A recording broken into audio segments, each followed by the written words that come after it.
يا الله اللهم صل على محمد وآل محمد. عمي وصل القذيفة والظهر فرو، هذا يجي نفر واحد كله رسوم، يجي 3 قطع لحاف مع تلبيسه مع وجه مخده، كله رسوم بي ولادي وبي بناتي.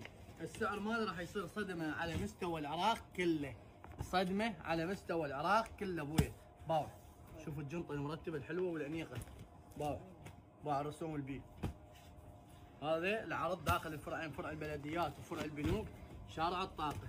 باوع للجمال، باوع الصور عمي، باوع الاشكال البي، باوع شوف سبايدر مان هسه هذا مفروش، باوع العيوني، باوع جميع الشخصيات الكرتونيه. السعر راح يصير فقط بيش فقط وبس ب20,000 دينار، بس ب20,000 دينار، وموجود داخل الفرعين. كلش حلو ونازك ومرتب، يعني زعطوطك وزعطوطك يستاهلون هيك شيء حلو ومرتب، صح ولا لا؟ داخل الفرعين؟ داخل الفرعين موجود، داخل فرع البلديات وفرع البنوك، شارع الطاقه. يومين فتح من الساعه 8 الصبح، نعزل بالوحده بالليل. تحياتنا رحم الله ودك.